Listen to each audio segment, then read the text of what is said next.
Bonjour, mon nom est Valéria Bedou et je suis maman de deux jeunes enfants, toutes les deux en service de garde. Comme vous, j'entends parler des 120 millions de coupures dans les CPE. Je lis les médias, je regarde la télé, je vois un petit peu ce qui se passe, mais 120 millions de coupures, c'est quoi? Pour un CPE de 80 places comme le nôtre, ça représente une coupure dans le budget annuel de 115 000 dollars. 115 000 dollars, c'est 3 à 4 éducatrices en moins, c'est une préposée à la cuisine en moins et c'est une coupure dans le budget des travaux ménagers et de l'hygiène de 20%. Alors, des éducatrices qui vont rester vont avoir beaucoup plus d'enfants dans leur groupe, vont avoir beaucoup moins de temps pour faire les suivis en équipe, les suivis des enfants dans leur développement global, les suivis avec les parents. On sait qu'en milieu défavorisé, l'encadrement des parents dans le rôle de l'éducation de leurs enfants est très importante. Puis je ne parle pas des enfants à défis particuliers. Il va falloir couper des orthophonistes, il va falloir couper des éducatrices spécialisées.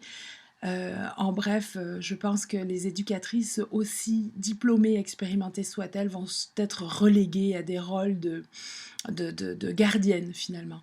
Est-ce que c'est ça qu'on veut pour nos enfants? Non. En coupant dans le budget des CPE, le gouvernement coupe dans la qualité de l'éducation de nos enfants et ça, c'est pas tolérable.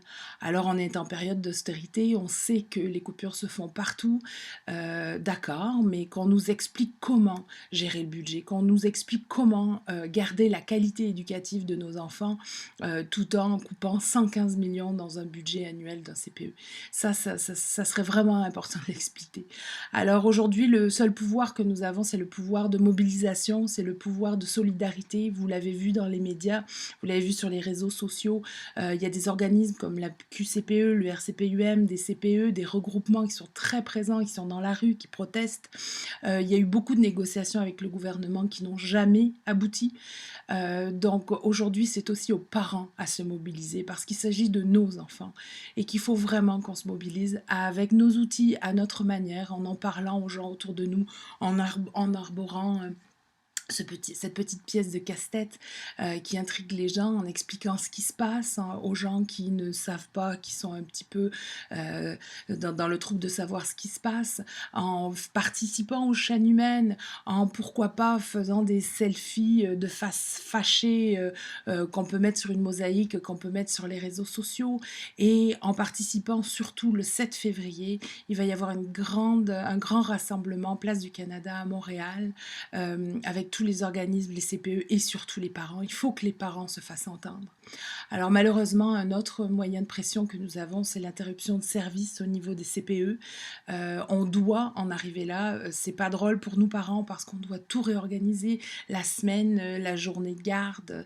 Il faut faire appel à la famille, aux amis, à des babysitters. Il faut vraiment arriver à pouvoir faire une pression. Donc l'interruption du service de garde est obligatoire pour nous, c'est un passage obligé, à moins d'ici là effectivement que le gouvernement n'en vienne à une négociation et des coupures un petit peu plus réalistes, même beaucoup plus réalistes.